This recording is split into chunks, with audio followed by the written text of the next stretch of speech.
The word jihad is mentioned in the Quran about 41 times.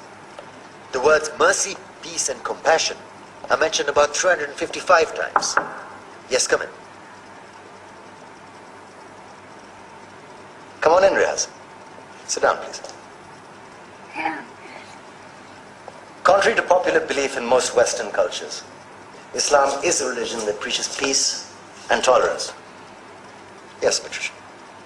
If Islam truly is a religion that preaches peace, then how come the world's most troubled spots, the West Bank, Afghanistan, Pakistan, Iraq, they're all plagued with Islamic terrorism? Well, that depends on your definition of terrorism. Some might argue that the US invasions of countries like Iraq and Afghanistan are also acts of terrorism. No, those were acts of war to get rid of despotic regimes. Or a means of getting at a country's oil. Conspiracy theories. Well, May I? Yes, please. Go ahead, Riaz. Mr. Khan is right. I mean, if we're talking about terrorists, the world's biggest terrorists are the white superpowers. Come on now. No, really, stop and think about it. Explain 9/11. Okay. Do you know how many people died in the Twin Towers strike? Around 3,000. And do you have any idea how many people died in the bombing of Afghanistan? Take a wild guess. More than 15,000 people died. And that's just conservative figures. About 50,000 tons of explosives were dropped on innocent civilians. Men, women, children. Yeah, but that was because of the Taliban.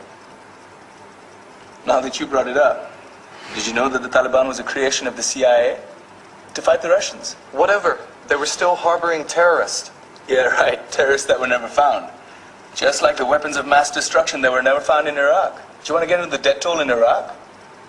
500,000 civilians and counting. And what do Britain and America say when they don't find these weapons? It's simple. They just say sorry. And still refuse to relinquish control of these countries. What are you trying to say? What I'm trying to say is that just because you're American, wear a fancy suit, and call yourself the president, doesn't make you any less of a terrorist. I'm saying that if you don't stop meddling in other people's countries, you will face a backlash. If Muslims like you feel that way, then why don't you get out of our country? We will. As soon as you promise to leave ours.